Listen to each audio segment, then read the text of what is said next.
So good evening and welcome to the Down the Lane podcast. Tonight I am joined by Nigel Seagers, Brett Lewis, Scott Craze, James Lampard, Tommy Kelly, and unfortunately Jacko can't be with us right now. He may come in later on, Jacko Mulder from Worthing.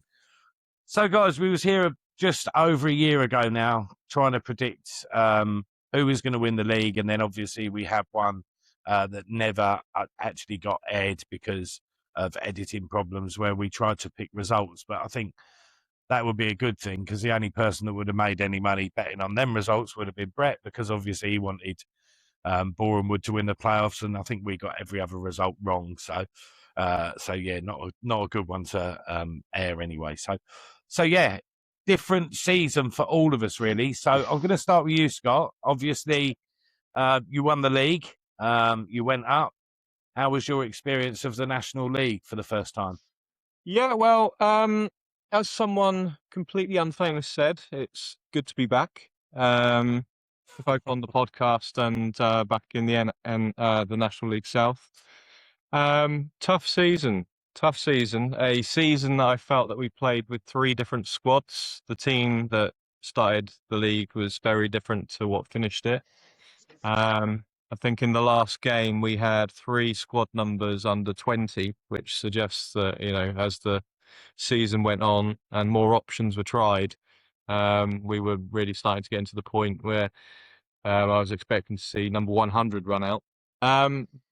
It was tough.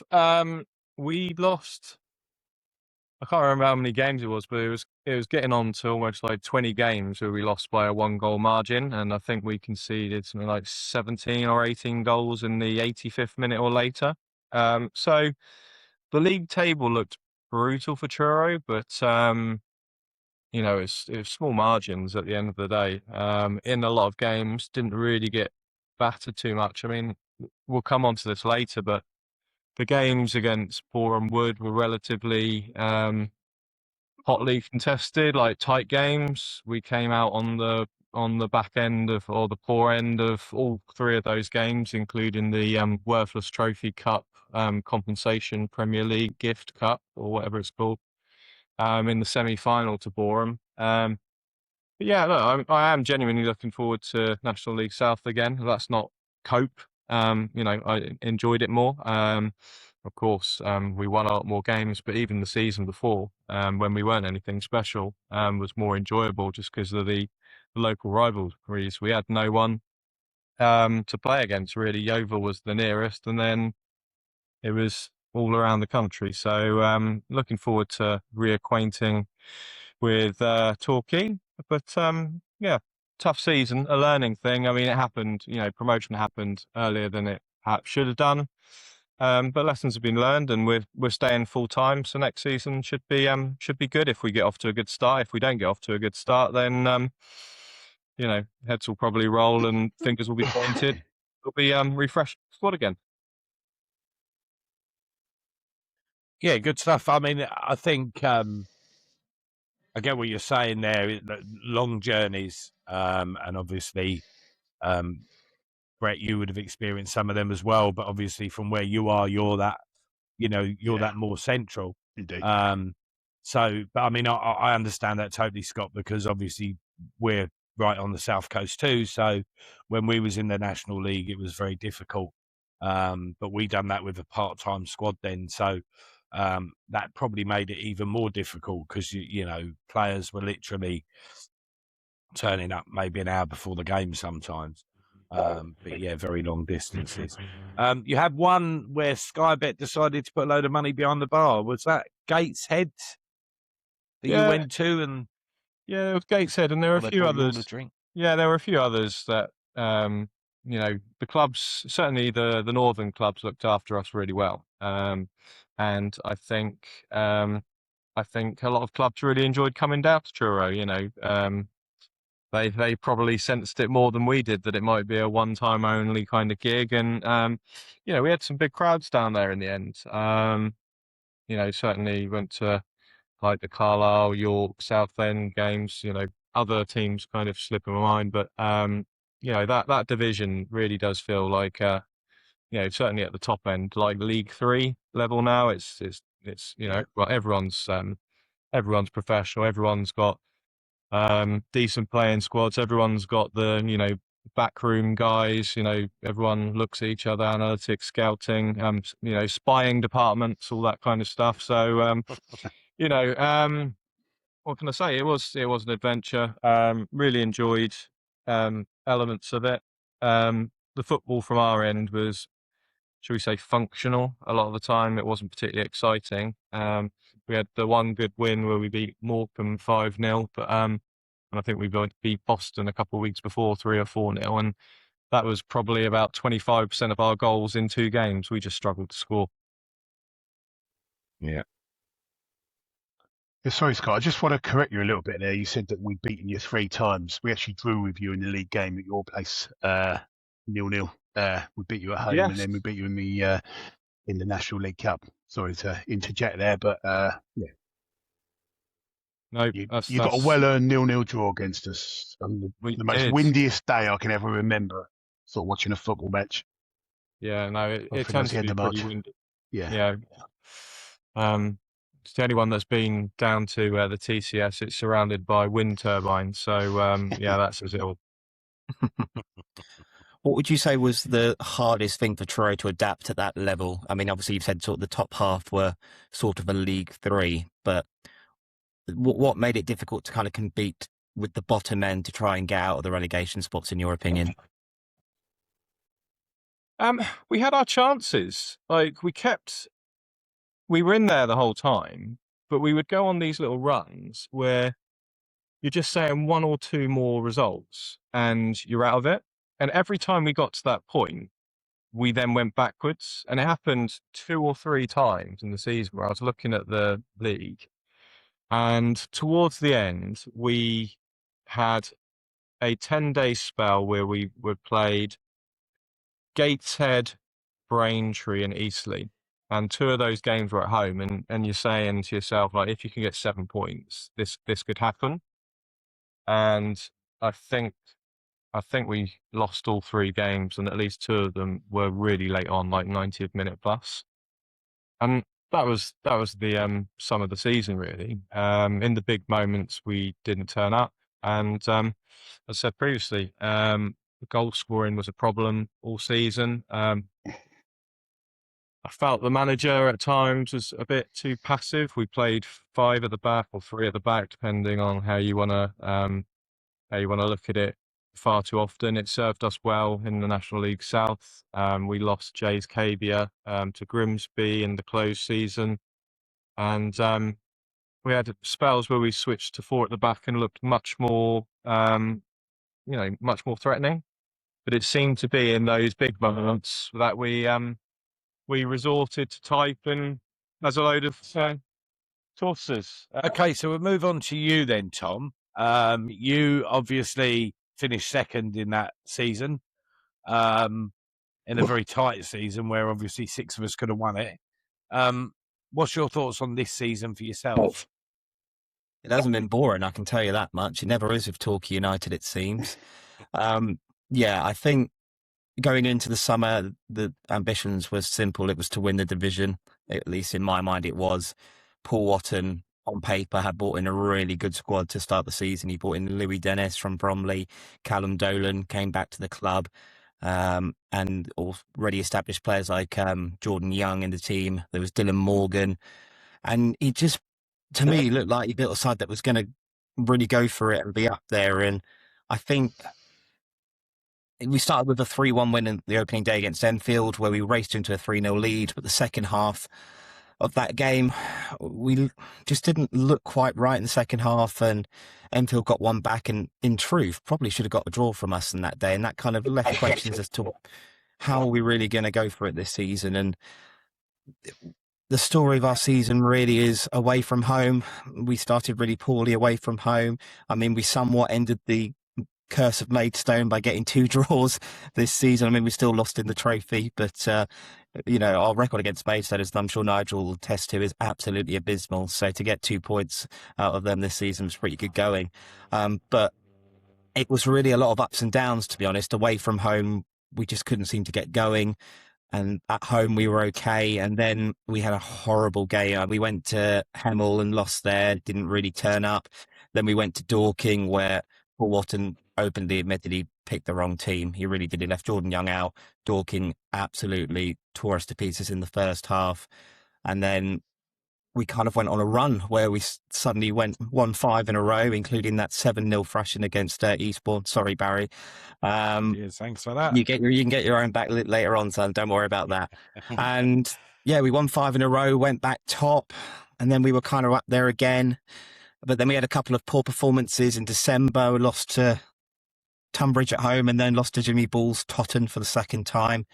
And then January, Paul Watton got manager of the month for the run we put in January, and then February is where it all fell apart. We went on a horrific run starting at Eastbourne. We just turned up on the day and just looked completely... We got it back.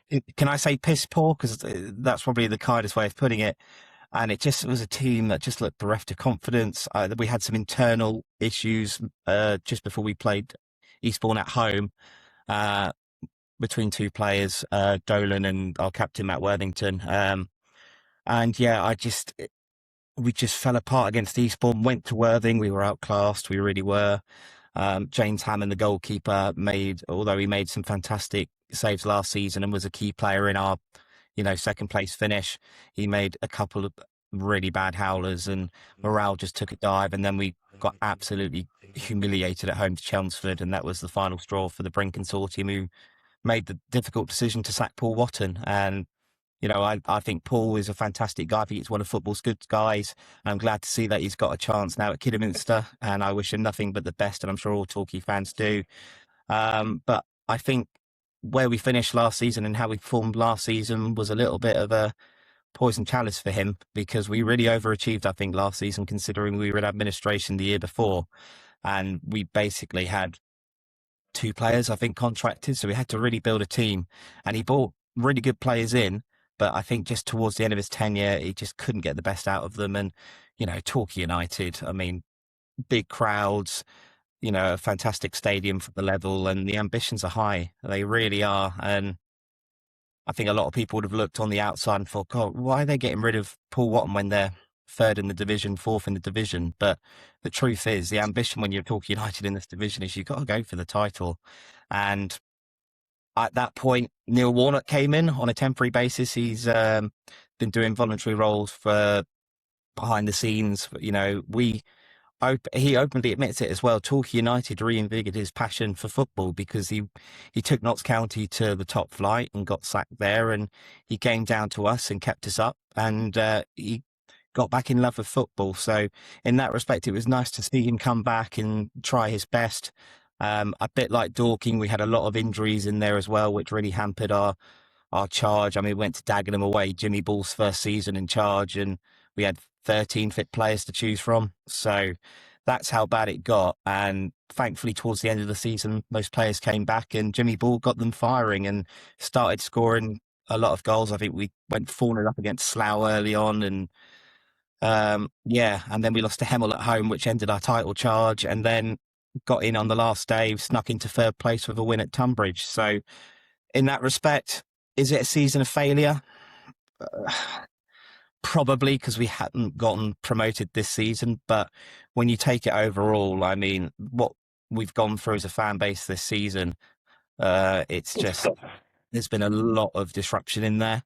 And I think to take us to the final as well, I mean, the semi-final at Plainmoor, and sorry, James, you won't like to hear it, but I mean, the atmosphere on the day from the Torquay fans, I thought, was incredible. I don't know how it was from the Dorking end, but they made a racket as well. And I've just been able to watch the Bunch of Amateurs episode, because I'm a member on the Bunch of Amateurs. Shout out to them, by the way, and all the hard work that Rich puts into those episodes. So, and the atmosphere came across, and it just reminded me why I love this football club so much, to be associated with such a fantastic fan base who, at this level, I mean, we're having attendances now where we were getting in League One 20 odd years ago. And, back then you were getting big away followings coming down, and, this is all Torquay pretty much, who have backed their club and are continuing to back their club fantastically. And yeah, just that whole Dorking game was fantastic to watch. Once we took advantage, of course we did, of Dorking's injury woes, but the quality of goals that the players we had out there, they all stepped up and put in a fantastic display. And then go to Hornchurch for the playoff final, and unfortunately it didn't go our way, and we were only behind for about 5 minutes in 120 odd minutes of football. But that's the way it goes, and that's playoff football. Unfortunately, sometimes you don't get the rub of the green. You know, Dion Moore came in. He was one of Jimmy Bull's first signings, and he completely turned it around up front. I mean, he has been superb. Honestly, I can't believe Maidstone would let a player like him go. But he's been superb. His hold-up play and everything, and he's out of contract. I'm not optimistic he'll stay, but I kind of hope that he's enjoyed his time so much that he'll at least consider it over the summer. But, fair play to Hornchurch. They've done the job, and it's a tough place to go. And ultimately, they got the better of us. And to be honest, it wasn't a classic game to watch. And we ultimately dropped the ball on it, sadly. But that's playoff football. And I go into the summer pretty optimistic under Jimmy Bull, because he's turned the mentality of Torquay around. And I think he learnt a lot in his 10 games he was with us. And he's going to get the right players in, because I think a few players I don't think showed their true potential. And I know Jimmy Bull wants players who's going to run and die for the cause. And I certainly feel confident going into next season. Will it be tough? Of course it will be. There's so many clubs going for it, putting the money in this for next summer and for the next season. But, Torquay United, I love this club to bits, and under what the Brink Consortium have done. I mean, we had 2,500 watching the live stream at Playmore for the ill-advised promotion party, which, but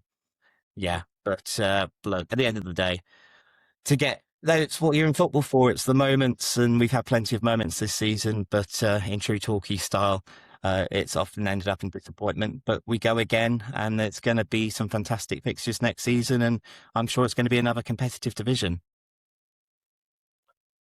I've got to agree with you. I mean, I think, you just said there at the end about how many teams are actually going for it.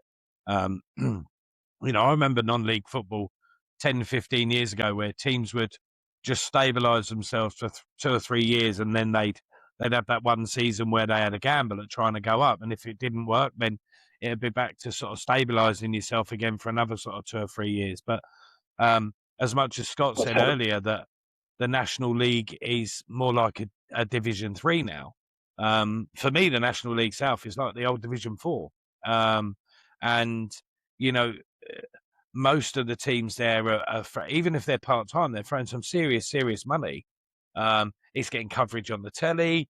And I think this season, to be fair, I think what we all went through last season, which really, really got the league out there publicly, that there were 6 teams that could win the league on the last game of the season.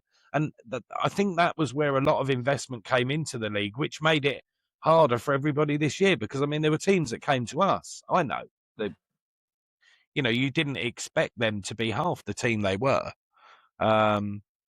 Obviously, James, you was in the you went down there in the playoffs. Tom's already alluded to that. What was your, obviously we'll come on to you in a minute. So, but was the atmosphere good down there? Did you boys make a bit of noise as well? Yeah, it was. I mean, in terms of, by far the biggest attendance that we played in. It was like a throwback to being in the National League, but it had a cup game feeling to it as well. Torquay fans well before kickoff. You always know it's a big game, don't you? Because the fans get in for the warm-ups, teams getting clapped out as they come out on the pitch, warming up, clapping when they're going back in, and all that sort of thing as well. It's not people just going in late on. And it was a brilliant atmosphere. It would have been fitting, no disrespect to Hornchurch, but it would have been fitting as a final, really. 100%. But it wasn't to be for either of us. It was a shame that it had to be a semi-final in the respect to the atmosphere and the ground it was being played at, and all of that kind of thing as well. The weather kind of added to it. It was pissing down with rain. It really slickened up the pitch. Yeah, I mean, I know we came out on the wrong side of it, but we were the underdogs that day. I have to admit, we were hamstrung with injuries in the defensive areas and during the game, and Torquay were worthy winners on that day. Yeah. And I know, obviously, Tom, you alluded to the fact that you were only behind for 5 minutes, in the final 5 minutes in that playoff final. We had to get the tissues ready for you when you first came on, and you got us all emotional, and me and James nearly was nearly grabbing the tissues, but I think that might come a little bit later when Brett decides to tell us about the last 30 seconds of his football season, which obviously we'll come on to. So obviously next in the league was us. Our season, I literally a roller coaster. The high that we was on, even after we lost to Maidstone, it was disappointing, obviously, to lose in that playoff. But within a day, the group chats were buzzing about next season. It was like, we had what we felt was a great squad. We had what we felt was the right manager. And then kind of, it went quiet for a little while. And then we had the Players Awards night. And it was pretty obvious that Adam was going. Just little conversations that were being had, and all the coaching team was sitting in one corner, and it's like, and they still enjoyed the evening, but it was obvious that something wasn't quite right. And obviously after the awards night, Adam left to go to Kidderminster, where obviously Paul Watton is following in his steps there. So we got Matt Gray as manager. Literally came in, and the first meet the manager night, it was, I play 4-4-2. And it didn't inspire a lot of confidence in a lot of us. It wasn't kind of the style that we've been used to. And it, it felt a little bit like Mark Bassett England manager time, writing the team on a pack of Benson and edges. And it was, it wasn't good. But in Matt's, to be fair to Matt, I mean, he's at Eastleigh now, and to be fair to him, we didn't win games under him, but we didn't concede goals. And then obviously, we'd suffered the loss of Billy Viger. Obviously, he wasn't our player anymore, but he had played for us, and that affected a lot of people at the club, a lot of supporters, a lot of people that work at the club, because obviously they'd seen him day in and day out, and that was obviously a big shock. And then a couple of weeks later, Matt goes. Tommy Widrington comes back in, and I think a lot of people, including myself, was excited. I mean, I remember sending Simon Leslie a message when it was kind of being talked about, or the rumours were going around. Tommy had left Aldershot, and I was like, if this is the case, I'm going to love you, even more than I do now. And it was the case, but it just didn't work. I don't know why. I think football's changed a lot, and Tommy is a very hard manager on his players. And I think I don't think it's just football's changed a lot. We all know the whole world's changed a lot, right? How many times do you hear the word woke in a day?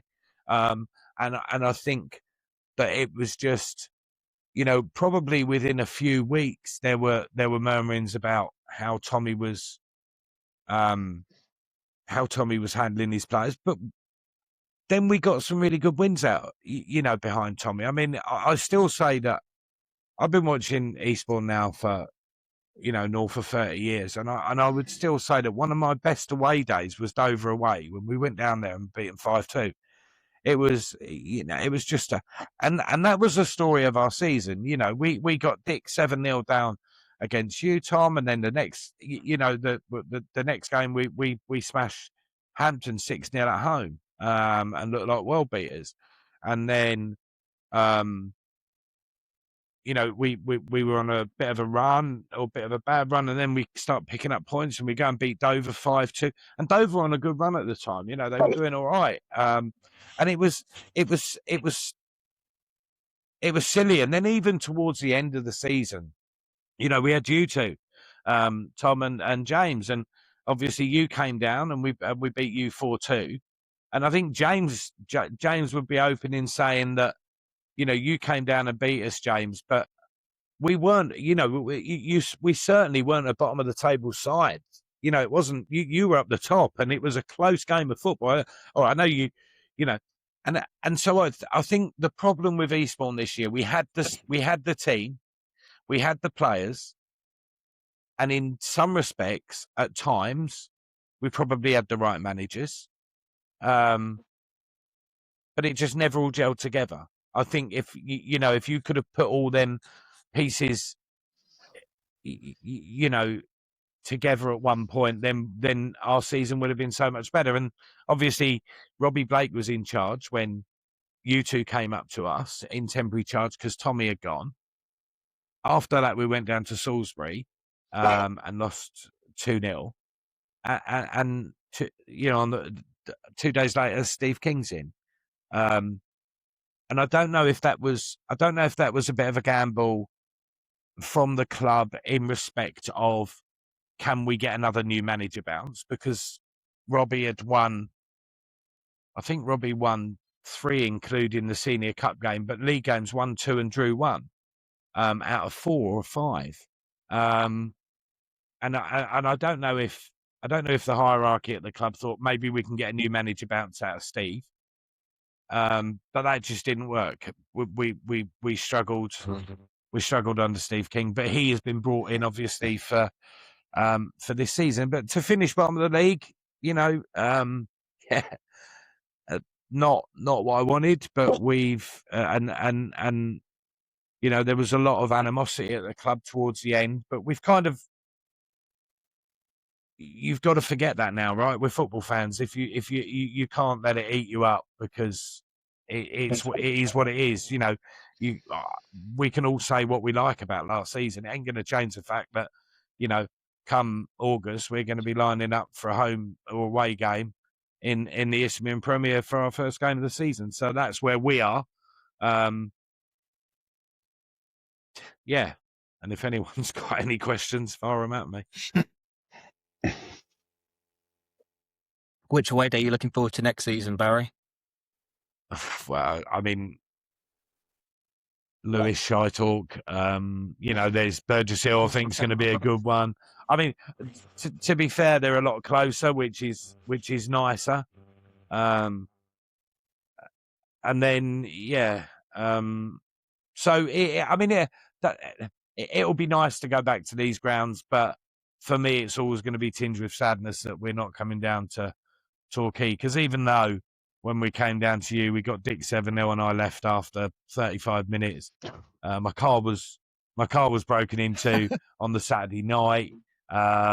So yeah, I mean, it was the weekend from hell. We stayed in the Villa Bella. It was a shocking hotel that we stayed in. But I can't say too much about that because I was the one who booked it. And got half of our fans down there as well. So, I don't think I'll be coming a travel agent with them. But I was looking forward to coming back down there, and obviously I couldn't see us get relegated.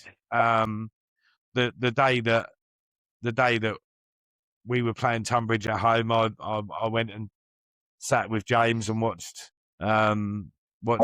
Dorking against Worthing. Because I just couldn't see it. I'd got to that point now where I still hadn't accepted what had gone on. And I think the fact that the season ends and you move on, So, but some good away games next year, but I'm going to be disappointed that I'm not coming down and seeing you guys, right? So is the ambition win it next season? Has to be, surely. Well, Steve came in with the promise that he will get us up. He hasn't said about winning it, but he said we will get promoted. And it looks like it looks like at the moment, unless anyone comes in from with decent money, it looks like we've retained a few of our better players. And it looks like the way they're talking as well. And like we signed a couple yesterday. So it looks, and the way that the interviews went with them, it looks like some of these players are staying. But then at the end of the day, if you're on full-time money and you've gone down to training 1 or 2 nights a week, right? You got, for a 2-hour session, 2.5-hour session, and you're on 12, I don't know. Let's say you're on $1,000 a week for, yeah, I think I'd quite enjoy that for just a few hours work. I mean, because they were signed on 2-year contracts. So I presume that because they came in at a stage when we were down near the bottom, so you wouldn't have thought they'd have been allowing relegation clauses in their contract. But who knows? I mean, just make sure you get the job done first time round, because don't be like, oh, HMS pissed the league talkie over here now in our 4th consecutive season of National League football. Do you know what? Don't we? Like they always do. We signed these 2 players last night or yesterday, and someone put in one of the group chats, the HMS pissed the league boat, and I'm like, what are you doing? Don't even go there, right? Don't even go there. But I mean, the thing is, it will be a break with tradition if we do go straight back up, because I think it's only 2 teams in 20 years that have actually gone straight back up. Tough division as well. Very tough division. Well. Very tough division, and I mean, I'm looking forward to St Albans for Chicken George, obviously, because we missed that when they went down last year. So yeah, that's another away day that I'm looking forward to. But yeah, I mean, look, it's one of them where I think we need to start strong. But I'm not going to get involved in any predictions about winning the league or promotion. It's that Steve King has said that he will get us promoted. So, we've got to hope that he's right. Hi guys, I'm Gary. I'm the owner of Polegate Car Sales. If you're looking to buy or sell your vehicle anywhere in the country, I am your man. We're open 7 days a week. Sunday is appointment only, but Ben works 6 till 10 any hour God sends. We look forward to seeing you soon.